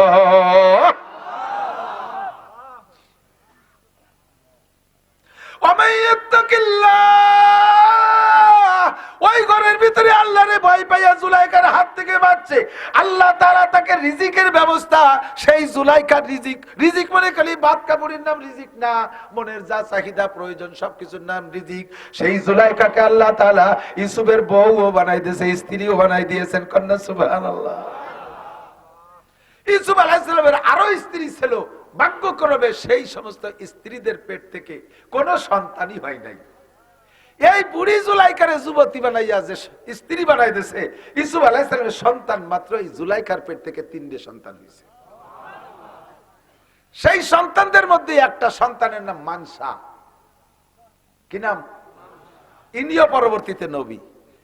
মানসা আলাইহিস সালাতু ওয়াস সালামের মেয়ের নাম রহিমা। কি নাম? এই রহিমা হযরত আইয়ুব আলাইহিস সালামের স্ত্রী। যেই রহিমা আইয়ুব আলাইহিস সালামকে 18 বছর পোকার বাসা কোলে করে নিয়ে ঘুরছে। ওমান ইয়াত্তাকিল্লাহা ইয়াজআল লাহু মাখরাজা ওমান ইয়াতাওয়াক্কাল আলাল্লাহ ফাহুয়া হাসবুহু। জুলাইখা মিশরের স্বামী মারা যাওয়ার পরে বহুত সুদর্শন যুবক দেখছে, কাহারও পিছে লাগে নাই, লাগছে তো ইউসুফের পিছনেই লাগছে। অবশেষে যে ভরসা করছে মালিকের কাছে, মূর্তি পূজা ছাইড়া দিয়া প্রার্থনা করছে আল্লাহর কাছে, আল্লাহ পাক তার চাহিদা পূরণ করছে কি করে নাই? ও যুবক, আল্লাহ কয় ওমান ইয়াত্তাকিল্লাহা ইয়াজআল লাহু মাখরাজা। এই অন্ধ জগতের অটল অটল বিশ্বাসী পাগলরা ভয় পা আমারে, আমারে ভয় পা, আমাকে ভয় পা। আল্লাহ ভয় পাইলাম কি দিবা? কয় তোরে বিপদ থেকে বের করব আর তোর রিজিকের ব্যবস্থা করে দেব। আল্লাহু আকবার। সারা দুনিয়ায় সমস্ত মুহাদ্দিসিনদের গোলা খেয়াল করে না। আপনাদের কষ্ট হয়ে যাচ্ছে? আমি কি একেবারে অপ্রয়োজনীয় কথা বলছি নাকি?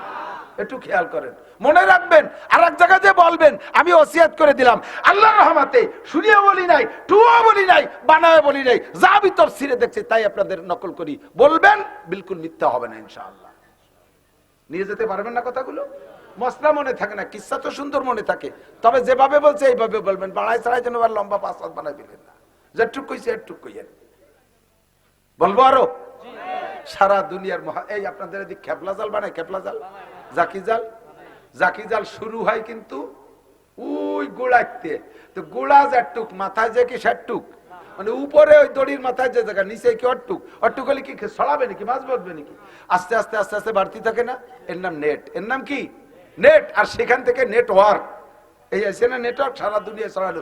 গুড়া কিন্তু কম্পিউটারের সাথে এক জায়গা জড়ানো, ঠিক না? সারা দুনিয়ার আলেম উলামা মুফতি মুহাদ্দিস বর্তমানে যারা আছে, আরো 100 বছর আগের থেকে, 1000 বছর আগের থেকে যারা আসতেছে, এর এই নেটের একটা গুড়া আছে, একটা ধাওয়ার দড়ি আছে, উড়োর দড়ি আছে। ওই উড়োর দড়ি থেকে শুরু হয়েছে নেট প্রসার হওয়া। সর্বপ্রথম যেখান থেকে শুরু হয়েছে এই আলেমদের গুড়া, তিনি হলেন আব্দুল্লাহ ইবনে মুবারক রাহমাতুল্লাহ আলাইহি।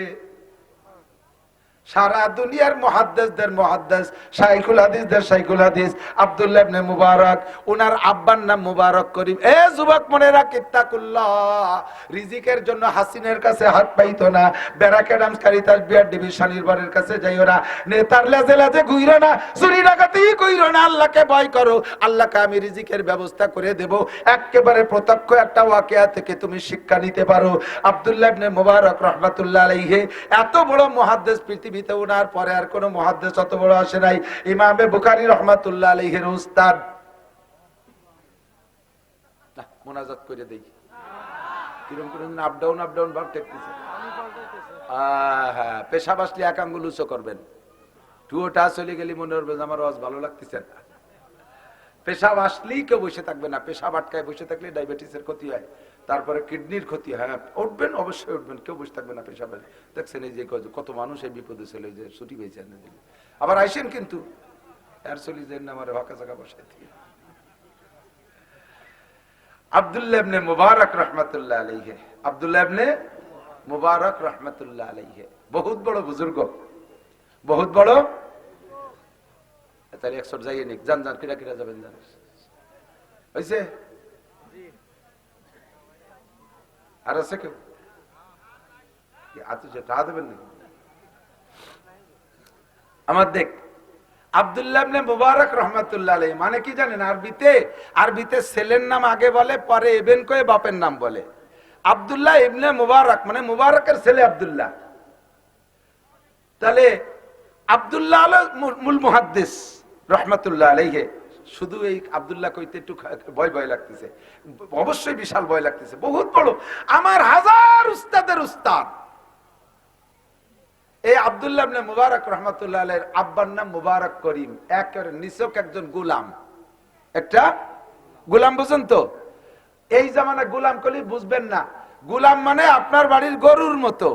গরুটারে হাটের থেকে কিনে নিয়ে আসবেন, আসার পরে গরুটা গাইতে বাছুরতে কিনে নিয়ে আসছেন, বাছুরটা এখনো দুধ ছাড়াই নাই, এই গাইটারে বেশি বেলায় দিয়ে বাছুর রাখেন। বাছুরির হাজারো কান্নাকাটি আপনি শোনেন না, গায়েরও কান্নাকাটি শোনেন না। বাছুরটা দুধ ছাড়াই নেই, মারে জবই দিয়ে খেয়ে ফেলান, বাছুরির বলার কিছু নাই। মারে রাইখে দিয়ে বাছুরটারে বেশি বেলাইছেন, বাছুরি চলে যাওয়াই লাগে কান্নাকাটি করতে করতে। ওর ব্যক্তিগত কোনো ক্ষমতা আর পাওয়ার নাই। এরকম ছিল মানুষ, মানুষের ভিতরে গুলাম হিসেবে থাকতো। বংশ ধরে পূর্বপুরুষ সব গুলাম এই মুবারক করিমের। তো মুবারক করিমের মালিক ওই আরবের বহুত বড় একজন ধনী মানুষ, বিশাল বড় বড় লোক। মালিকের অনেক বাগবাগান, অনেক ইন্ডাস্ট্রিজ, অনেক বাণিজ্য কেন্দ্র, ভিন্ন ভিন্ন কর্মচারীরা কাজ করে। একটা বাগান হলো আনার বাগান, ডালিমের বাগান। তো খেজুরের বাগানের মালি আলাদা, তারপরে নাশপাতির বাগানের মালি আলাদা, অন্যান্য বাগানের মালি আলাদা। এই একটা বাগান আছে বহুত বড় ডালিমের বাগান, এই বাগানের মালিক বানিয়ে দিয়েছে মুবারক করিমকে। দীর্ঘদিন মুবারক করিমের আচার আচরণ, আমল, লাখ লাখ চাল চলনের পর বিশ্বাস রাখা মালিক কোনোদিনও মুবারক করিমের বাগানে যায় না। ও এনতে বেশি কিনে যা টাকা পয়সা দেয় তাতেই উনি বিশ্বাস করে সেটাকে গ্রহণ করে। তো একবার মালিকের ভিতরে শখ জাগলো যে আমার পুরো সম্পত্তি যেখানে যা আছে একটু ঘুরে দেখবো। ঘুরে দেখতে দেখতে দেখতে দেখতে এবার সবকিছু দেখে বাগান গুলো দেখা শুরু করছে। খেজুর বাগানে যে মালিরে বলছে আমার একটু ভালো খেজুর খাও, সর্বশ্রেষ্ঠ খেজুর খাওয়াইছে। পেয়ারার বাগানে যে বলে আমার ভালো পেয়ারা খাও, 1 নম্বর পেয়ারা খাওয়াইছে। নাশপাতির বাগানে যে বলছে আমার নাশপাতি খাও, 1 নম্বর নাশপাতি খাওয়াইছে। অবশেষে মুবারক করিমের বাগানে যেয়ে বলছে, মুবারক তোমার বাগানে তো আমি কোনোদিন আসি না, অন্যান্য গুলো তো মোটামুটি ঘুরি, তোমার বাগানে জীবনের প্রথম আসলাম, তুমি একটা আনার খাও। তো মালিকে যদি আনার খাইতে চায়, মালিতে সবচাইতে ভালো আনারটা খাওয়াবে। দেখে শুনে সবচেয়ে বড় লাল টকটকে যে আনারটা, ওইটা তুলিয়া নিয়ে খুইলিয়া দানাগুলো প্লেটে করে মালিক রেখেছে। মালিক 2-4টে দানা মুখে দিয়েই তার টকের যন্ত্রণায় চোখ থেকে পানি বের হয়ে চলে আসছে, চোখের থেকে পানি ছেড়ে দিয়েছে, কাঁদতেছে। মালিক এবার বড় দুঃখে গোলামকে মালিকে বলতেছে, মোবারক তোমার বাগানে কোনোদিন আসি না, একটা বার আসলাম, তুমি আমাকে অশ্রদ্ধা করলা। যার বাগানে গেছি সে তার বাগানে সবচেয়ে শ্রেষ্ঠ ফল আমারে খাওয়াইছে, তোমার বাগানে আমি মালিক আসছি, তুমি আমারে কেন টক ফল খাওয়াইলে, একটা মিষ্টি ফল আমারে খাওয়াইলে না কেন? মুবারক করিম কেঁদে দিয়ে বলে, মালিক আপনার বাগানের কোন আনারটা, কোন ফলটা মিঠা আর কোন গাছের ফলটা টক আমি তো তা জানি না। 20 বছর আমি আপনার বাগান পরিচর্যা করি, কিন্তু জানি না যে কোন গাছের ফল টক আর কোন গাছের ফল মিঠা। আমি মনে করছি যেটা দেখতে ভালো ওইটা খাইতে মনে হয় ভালো, তাই আমি আপনার জন্য খুলে নিয়ে আসি। ওইটা যে টক না মিঠা এটা তো আমি জানি না। মালিক কয়, কেন তুমি 20 বছরের মধ্যে কি কোনো গাছের ফল খাও নাই? কয়, না, আল্লাহর কসম আমি খাই নাই। কেন খাই নাই? তোমারে কি আমি নিষেধ করছি? কয়, নিষেধ আপনি করেন নাই, হুকুমত আপনি আমারে দেন নাই। আপনি আমারে দিয়েছেন বাগান পাহারা দেওয়ার জন্য। আর এই পাহারার মানে হলো অন্য কেউ যেন বাগানে ফল না খায়, খেয়ানত না করে। এই পাহারার মানে হলো আমিও যেন খেয়ানত না করি। 20 বছরের ভিতরে আমি আপনার বাগানের থেকে কোনো ফল আপনি আমারে খাইতে বলেন নাই, খাই নাই। কায়া মুবারক, আমি কি এ জায়গা থাকি? তুমি তো দেখো, তুমি তো থাকো একা একা, আমি তো তোমারে দেখি না, খাইলে তোমারে কে ঠেকায়? মুবারক করিম বলেন, মালিক যেই মালিকের মালিক, যেই মালিক, আপনি তো এই বাগানের মালিক। আপনার মালিকও যে আল্লাহ, আমার মালিকও সেই আল্লাহ। আপনি শুধু বাগানের মালিক। আরে আপনি যদিও না দেখেন, আমার মালিক, আপনার মালিক, বাগানের মালিক আল্লাহ দেখে। আমার খাইতে মনে চায় না তা না, বড় লোকের পোলাপান এখান থেকে আনার কেনে, সামনের পর দাঁড়ায় দাঁড়ায় খায়, গাল বেয়ে বেয়ে রস পড়ে। আমিও গুলাম, আমার বাপও গুলাম, আমার 14 পুরুষ গোলাম, জীবনে আমাদের বংশে এগুলো নসিব হয় নাই। আমার খাইতে মনে চায় না তা না, বহুবার আমি রাতের অন্ধকারের ডালিমের গায়ে হাত দেই। যখনই হাত দেই তখন দেখি যে আমার আল্লাহ আমার হাতের দিক তাকায় আছে, আর খাইতে পারি না। ও মুবারক, গাছের নিচে যেটা পড়ে থাকে তার তো দাবি আমার থাকে না, ওটা খালি তো খাইতে পারিস। কয়, তাও তো বলেন নাই যে পড়ে যাওয়াটা খাবা। কিভাবে খাবো? মুবারক করিমের বক্তব্য শুনা মালিক কান্দে দেখা, মুবারক, তোর মতো বুজুর্গ আল্লাহ ওয়ালারে আমি গোলাম বানায় রাখছি, কিয়ামতে আল্লাহর কাছে আমি কি জবাব দেব? আজকে থেকে তোরে আজাদ করে দিলাম, আর তোর গোলামের জিনজির গলায় পড়ে থাকা লাগবে না। যাও মুবারক, তোমারে স্বাধীন করে দিলাম। কন্যা সুবহানাল্লাহ। ও বন্ধু, মাত্র 20 বছর জিহ্বারে কন্ট্রোল করছে, স্থায়ীভাবে আজাদ হইয়া গেছে। আল্লাহ পাক তারে বের হওয়ার ব্যবস্থা করে দিয়েছে, একমাত্র কিসের কারণে? আল্লাহর ভয়। জোরে বলেন তাকওয়া। সংক্ষেপে বলেন কি তাকওয়া? জোরে বলেন কি তাকওয়া? তাকওয়া, আল্লাহর ভয় 20 বছর করছে, জিহ্বা কন্ট্রোল, আল্লাহ তাআলা তাকে আজাদ করে দিয়েছে।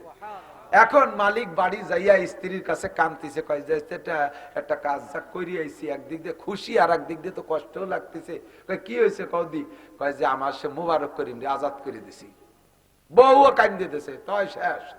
তোমার সব জায়গা চোর আর চোর, এক মুবারক করিমের বরকতে তোমার সম্পদ বাড়তেছিল, তা দিলে আজাদ করে তোমার সম্পদে 10 লাগবে। তুমি যে কোনো কৌশলে মুবারককে আটকানোর চেষ্টা করো, হাতে ধরে পায়ে ধরিয়ে ওরে রেখে দেওয়ার চেষ্টা করো। কয়, তারে রাখবো কে? তাতে আজাদ করে দিছি।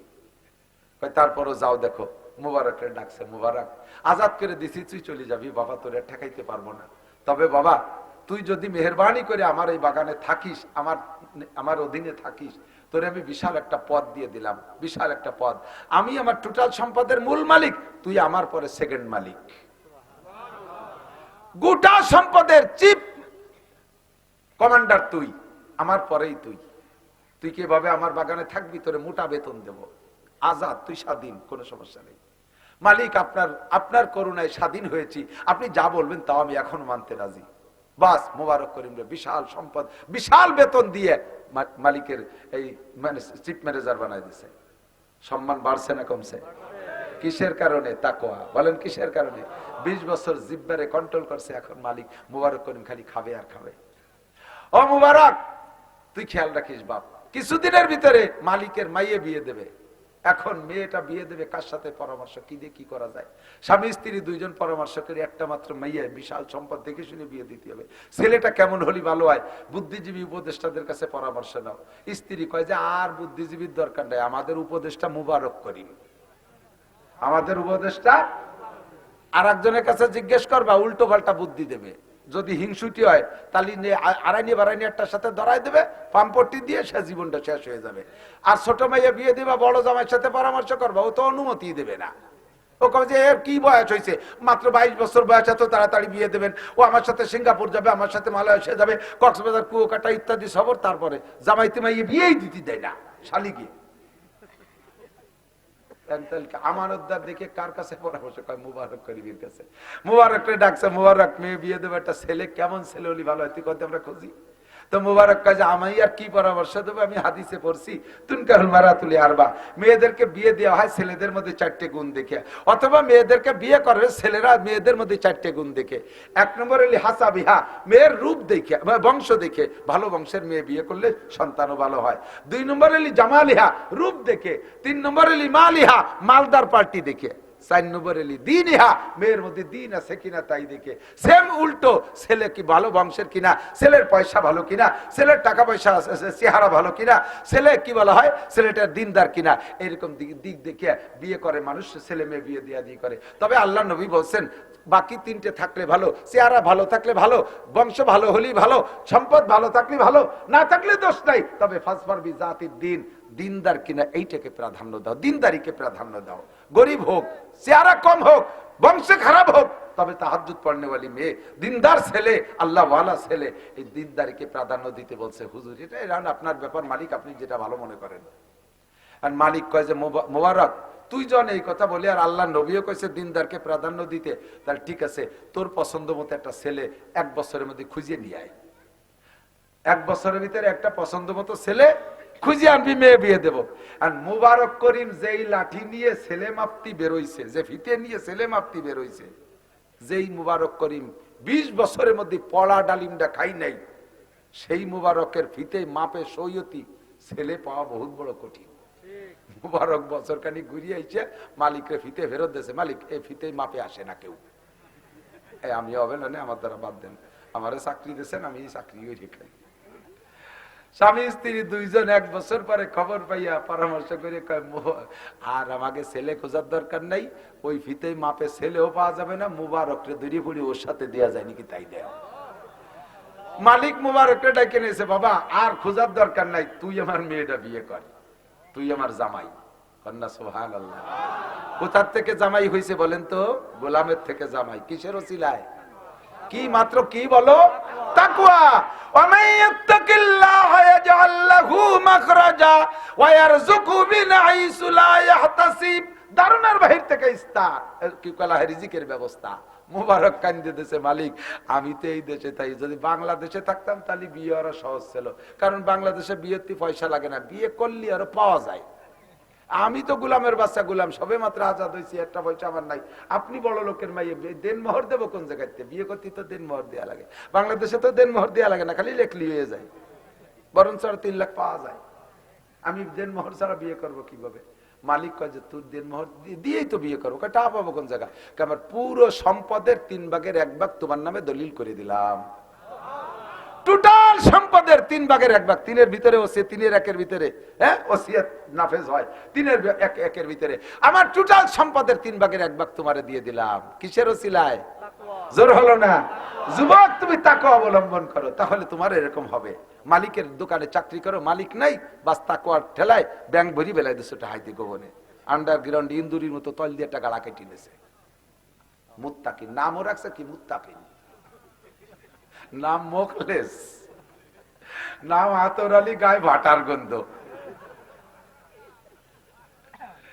মুবারক বহুত আছে, এইরকম একটা মুবারক করিম দেখবি রুজির বরকত হবে। বাস সম্পদ পাইয়া এবার বিয়েও করে ফেলাইছে, দেনবহরের ব্যবস্থা হয়ে গেছে, বিয়ে হয়ে গেছে আলহামদুলিল্লাহ। এদিকে দিক চলে আইছি, শেষে আর কাছাই ফেলাইছি, এখন বিয়ে হয়ে গেছে। এই যে দম্পতি না, এই মেয়ে বিয়ে দিচ্ছে আর ওই ছেলে, এই দম্পতির ভিতরে যেই সন্তানটা, সেই সন্তানটার নাম আব্দুল্লাহ, নাম হলো আব্দুল্লাহ ইবনে মুবারক। সারা পৃথিবীর শ্রেষ্ঠ মুহাদ্দিস, জোরে কন্যা সুবহানাল্লাহ। সন্তান ভালো পাইতে হলে আব্দুল্লাহ ইবনে মুবারক, আব্দুল্লাহর মতো সন্তান পাইতে হলে মুবারক করিমের মতো মুত্তাকিন আব্বা লাগবে, আর মুবারক করিমের মায়ের মতো মা লাগবে। আল্লাহু আকবার। আব্দুল কাদের জিলানীর মতো সন্তান পাইতে হলে বাপটা ওই রকম লাগবে, মাটা এরকম লাগবে। শামসুল হক ফরিদপুরীর মতো সন্তান পাইতে হলে মা বাপটা ওই রকম লাগবে। হাজী শরিয়াতুল্লাহর মতো সন্তান পাইতে হলে মা বাপটা ওই রকম লাগবে। মা ভালো, বাপ ভালো, সন্তানটা ভালো হওয়ার আশা করা যায়। এত বড় ফিতনার জামানায় আল্লাহ পাক বলেন, ওমাইয়াত্তাকিল্লাহা ইয়াজআল লাহু মাখরাজা ওয়া ইয়ারযুকহু মিন হাইসু লা ইয়াহতাসিব। ইয়া আইয়ুহাল্লাযীনা আমানুত্তাকুল্লাহা হাক্কা তুকাতিহি ওয়া লা তামুতুন্না ইল্লা ওয়া আনতুম মুসলিমুন। এই চলে আইছি কাছে, আয়াতের তরজমা কই শেষ করে দেব, আমি আর পারি উঠতেছি না। এদিক দেখেন, আল্লাহ কয় তাহলে তোমরা অন্ধ জগতের অটল বিশ্বাসী, আজ থেকে কি আল্লাহর ভয় অন্তরে সেট করা যাবে? যার ভিতরে আল্লাহর ভয় আছে ওই লোকটা রাত্রে শুয়ে থাকতে পারে না ফজরের নামাজ পড়িয়া না পড়িয়া, কথা কন, ঘুমাই থাকতে পারবে না, আল্লাহর ভয়ওয়ালা চুরি করতে পারবে না, আল্লাহর ভয়ওয়ালা পরের মাথায় বাড়ি দিতে পারবে না, আল্লাহর ভয়ওয়ালা মদ গাছে হেবা খাইতে পারবে না, আল্লাহর ভয়ওয়ালা জেনা ব্যভিচার করতে পারবে না, আল্লাহর ভয় যার অন্তরে আছে সে দাড়িতে খুর লাগাইতে পারবে না। আল্লাহ কায়ুদখুলু ফিস সিলমি কাফা। আর ছোট্ট একটা কথা নিয়ে বাড়ি চলে যাও, সেটা হলো ইসলামের মধ্যে পরিপূর্ণ, ওয়ালা তামুতুন্না ইল্লা ওয়া আনতুম মুসলিমুন, মুসলমান না হয়ে মরবা না। অন্ধ জগতের অটল বিশ্বাসী পাগলরা আল্লাহরে ভয় পাও আর মুসলমান না হয়ে মরবা না। জি আল্লাহ, আমি মুসলমান হয়েছি তো 8-9 বছরেই মুসলমান হয়েছে, আব্বা কাবদার নিয়ে চলে আজান দিয়ে মুসলমানই দিয়ে দিয়েছে, মুসলমান তো হয়ে গেছে 9 বছর বয়স। ওই মুসলমান, ওরম মুসলমান ইন্ডিয়ায় বহুত হিন্দুরা আছে, হিন্দুরা পুরুষ সঙ্গে ক্যান্সারের ভয়তে মুসলমানই নিচ্ছে। তো ওই মুসলমানিতে মুসলমান হলে হাজার হাজার হিন্দুরে আমার বেচতে দিয়া লাগে, ওই মুসলমানই না। উদখুলু ফিস সিলমি কাফা, এ টু জেড মুসলমান হতে হবে, এ টু জেড। সহজে 2-4 কথার মধ্যে আমি গাছের গোড়া ধরাই দিছি, আপনি ভাইয়ে উঠতে পারবেন। এ যুবক আমার দিক তাকাও, আমার দিক থেকে সব জায়গায় মুসলমান। অন্য অন্য ধর্মাবলম্বী যারা, তাদের হাতে গোনা কয়েকটা কাজ হলো ধর্মীয় উপাসনা। হিন্দুরা যেমন সকালবেলা উঠে গরু সনা দিয়ে গোবর দিয়ে চটকা বানাইয়া গুলাইয়া সব জায়গায় চটকা দিলি পারে, এটা জায়গা পাক হয়ে গেল। এরপরে তুলসী গাছের উপরে একটু গরু সনা মারিয়ে দেবে, তাহলে কাঁসার থাল পাইতে ওটা পানি দিয়ে ধুয়ে নিয়ে গুটামুটি দেখে খেয়ে ফেলবে, সারাদিন পবিত্রতার সাথে চলতে পারবে। সন্ধ্যাকালে একটু উলুধ্বনি দেবে, আর সম্ভ্রান্ত হিন্দু যারা তারা সিংহে ফু দিয়ে কিয়ামতের সিগন্যাল দিয়ে দেবে। আর 12 মাসে 13টা পুজো হয়ে গেল, শেষ, ঠিক না? হিন্দুকে খাবার সময় খাতি বসার দোয়া কি? ওরা ওদের খানা খাওয়ার দোয়া কি? হিন্দু ভাষায় আছে কোনো দোয়া? খানার শেষে পড়ার কোনো দোয়া আছে? ঘুমানোর সময় দোয়া আছে, ঘুম থেকে উঠে দোয়া আছে, পায়খানায় ঢোকার দোয়া হিন্দু ধর্মে আছে, বেরোনোর দোয়া আছে, আমাদের আছে না নাই? হাতটাকে বোর কাছে যাবেন, স্ত্রী সহবাস করবেন, সে জায়গায় আমাকে দোয়া আছে, আছে না নাই? আছে না? আমাদের এ টু জেড সব জায়গায় ইসলাম আছে। ঘুমানোর সময় আল্লাহুম্মা বিসমিকা আমুতু ওয়া আহইয়া, তোমার নামে মরিতেছি, তোমার নামে বাঁচবো, এই করে শুইছেন, ঘুমের থেকে উঠে বাঁচায় দিয়েছে কে? আল্লাহ। সাথে সাথে শুকর আলহামদুলিল্লাহিল্লাযী আহইয়ানা বা'দা মা মাতানা ওয়া ইলাইহিন নুশুর। পায়খানায় যাবেন, আল্লাহুম্মা ইন্নী আউযু বিকা মিনাল খুবুসি ওয়াল খাবায়েস, বাইরে থেকে দোয়া পড়বেন, ভিতরে যেয়ে না। ঢুকবেন আপনি বাম পা দিয়া, এবার পরিমাণ মতো কাপড় খুলবেন, দরজা বন্ধ হইরে দে, ও জায়গা কেউ নাই বিদায় লুঙ্গিটা খুলে আলনায় বাঁধাইতে বিড়িয়ারটা ধরাই দিয়ে পুলিশে টানবে না, রাখতে থাকে। এটা ইসলাম না। ঠিক, যতটুক লাগবে অতটুক খুলবেন, বাম পার পার ভর দিয়ে বসবেন। বাথরুমে কোন পার পার ভর? আমাকে যে পা ওই তো বাদ হয়ে গেছে, আমি চেয়ার হইতে দিয়েছে হাই কমেন্ট বসবো, ও বাচ্চা তাহলে বাম দিকে একটু ঝুইয়ে বসেন।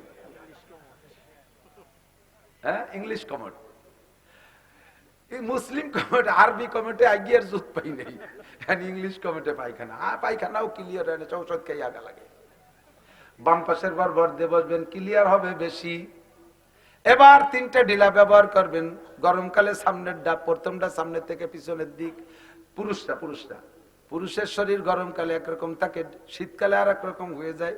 শীত গরমকালে একটু ঢিলা ঢালা হয়ে যায়, এই জন্য কুলুক ব্যবহার করা সুন্নত আলাদা।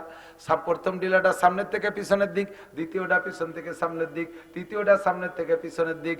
শীতকালে পিছনের, প্রথমটা পিছন থেকে সামনের দিক, দ্বিতীয়টা সামনের থেকে পিছনের দিক, তৃতীয়টা আবার পিছনের থেকে সামনের দিক। মহিলারা 12 মাস কাল প্রথমটা সামনের থেকে পিছনের দিক দিয়ে, তারপরে এইভাবে উল্টো পাল্টা করে যায়। এই যে ঢিলা কুলুক ব্যবহার করলেন, এর নাম উদখুলু ফিস সিলমি কাফা, এটা ইসলামের মধ্যে ঢোকা।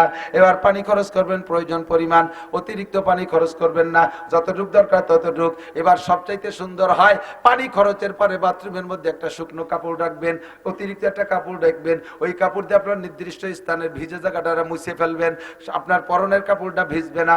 দেখবেন নামাজের মধ্যে একাগ্রতা বেশি হবে, কারণ ওই পানিটা যদিও শরিয়াতে জায়েজ বলে বলছে, কিন্তু ভিতরে একটু শক শক থাকে। অল্প ময়লাকে, একটু ময়লাকে আরো অল্প পানিতে গুলাই মুলাই আশপাশে ভিজে ফেলাই দিছি, মনের মধ্যে একটু খুশখুশি থাকে, ওইটা যদি কাপড় দিয়ে মুছে ফেলেন, দেখবেন নামাজের মধ্যে একাগ্রতা বেশি হয়, পরিচ্ছন্নতার মধ্যে বেশি এটা ভালো লাগে, তৃপ্তি লাগে বেশি। এরপরে আপনি বের হবেন, বের হবার সময় ডান পা দিয়ে বের হবেন, আল্লাহু আকবার, বের হয়ে বাইরে এসে একটা দোয়া পড়বেন। দেখেন এক পায়খানার মধ্যে কতগুলো, এর সবগুলোর নাম ইসলাম, সবগুলোর নাম ইসলাম। যে জায়গা যাবেন সেই জায়গায় ইসলাম। প্যান্ট পরবেন, প্যান্টের ভিতরে ডাইন পাটা আগে ঢুকাইবেন, বাম পাটা পরে ঢুকাই টেনে বেল্ট লাগাবেন, পরাও হবে ইসলাম ইসলামও হবে। খোলার সময় বাম পা আগে খুলবেন, ডাইন পা পরে খুলবেন, খোলাও হবে, ইসলামও হবে। আল্লাহু আকবার। জামার ভিতরে ডাইন হাত আগে ঢুকায়, বাম হাত পরে ঢুকাবেন, পরাও হবে, ইসলামও হবে। বাম হাত আগে ঢুকায়, ডাইন হাত পরে ঢুকাবেন, পরা হবে, ইসলাম হবে না। জুতোর মধ্যে ডাইন পা আগে ঢুকায়, বাম পা পরে ঢুকাবেন, পরাও হবে, ইসলামও হবে। বাম পা খোলার সময় বাম পা আগে খুলবেন, ডাইন পা পরে খুলবেন, পরাও খোলাও হবে, ইসলামও হবে। এর উল্টো করবেন, খোলা হবে, পরা হবে, ইসলাম হবে না। প্রত্যেকটা জায়গায় ইসলাম আছে। এই জন্য আল্লাহ কয় উদখুলু ফিস সিলমি কাফা, ইসলামের মধ্যে পরিপূর্ণ ঢোকো। ওয়ালা তামুতুন্না ইল্লা ওয়া আনতুম মুসলিম। এ যুবক, দাড়ি রাখবা, দাড়ি রাখছো তুমি মেসি কাটিং। খাইজনে একটু পেঁয়াজের ভাষায় যা আছে তাই। দাড়ি রাখা হবে, ইসলাম হবে না। দাড়ি রাখা হয়ে গেছে কিন্তু ইসলামই নেই। দাড়ি যদি ইসলামী দাড়ি রাখো তাহলে এক মুঠ পরিমাণ লম্বা হইতে হবে। এক মুঠ দাড়ি রাখো, দাড়ি রাখাও হবে, ইসলামও হবে। খাইজনে চুলকনি দাড়ি রাখছো, দাড়ি রাখা হয়েছে, ইসলাম হয় নাই। তোমার চেহারা কার সাথে মিলে গেছে? মেসির সাথে আর নেইমারের সাথে। এহুদি মার্কা দাড়ি রাখছো, এহুদি মার্কা দাড়ি রাখছো, এই দাড়িতে তোমারে জান্নাতে নিতে পারবে না। চুল কাটছো তুমি কিং জং উম, উত্তর কোরিয়ার প্রেসিডেন্ট কিং জং উন। কুত্তো সুলা দিয়ে উপরে সাইডে রেখে দিয়েছে, বুঝা বিড়িয়ে বহা লাগতে পারে এই জন্য।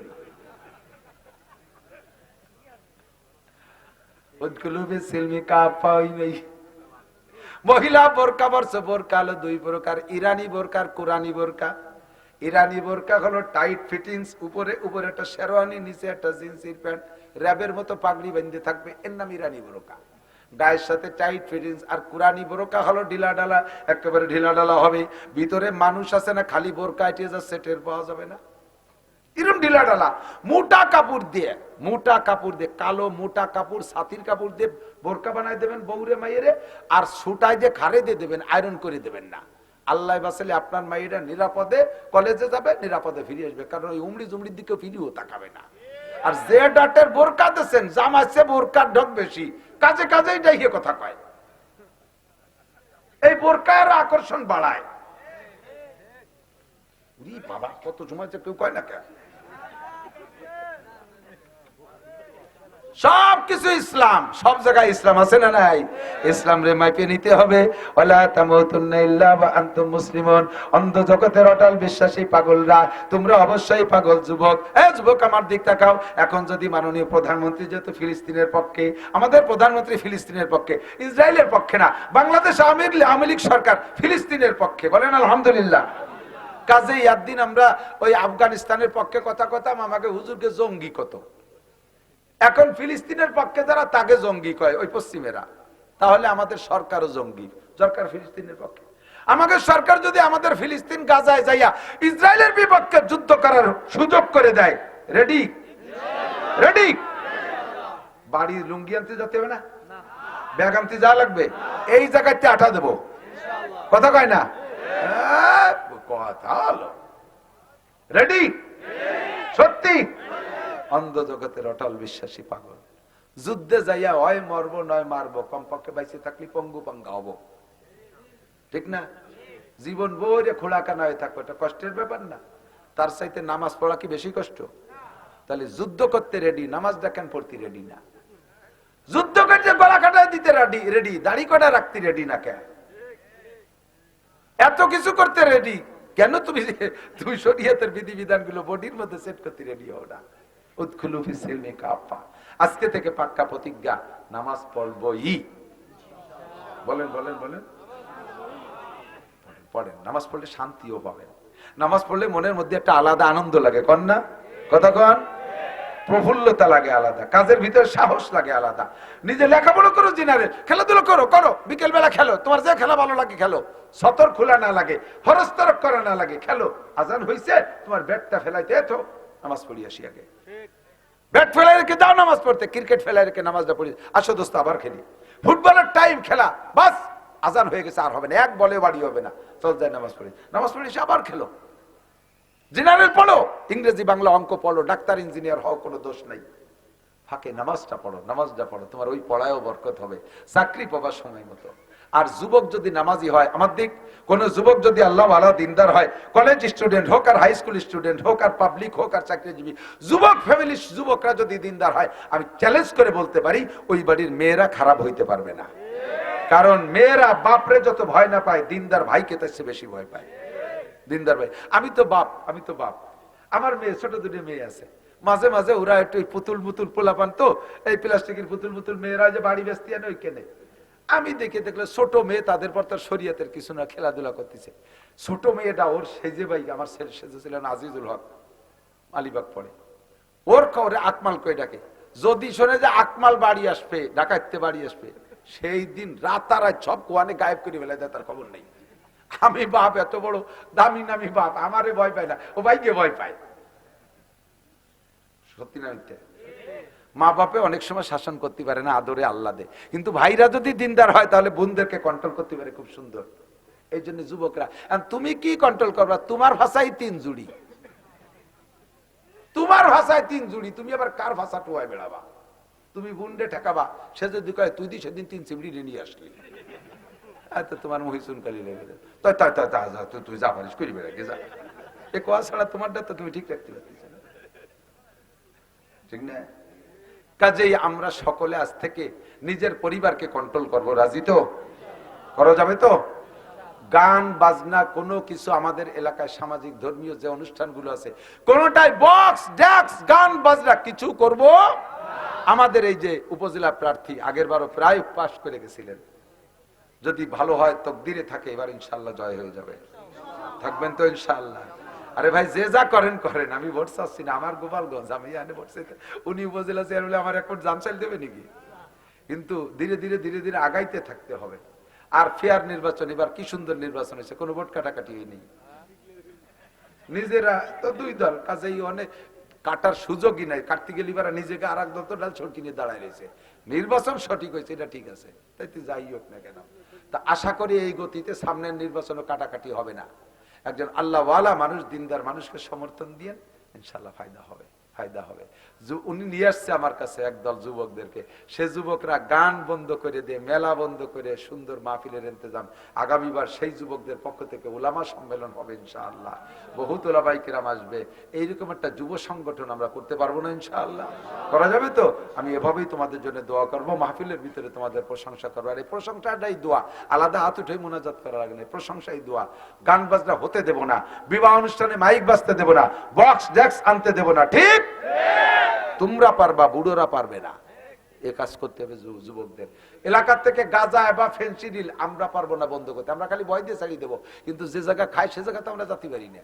সে জায়গা তো তোমরা চেনো, কোন বাগানের থেকে কিনা বেচা হয়, এলাকায় গাঁজার ডিলার কিনা, সব যুবকরা জানে, ওদেরকে তোমরা বোঝাও, এই আকাম করা যাবে। আল্লাহ তাআলা আমাদের সকলকে সহি পাক্কা মুসলমান হওয়ার তৌফিক দান করে। আল্লাহ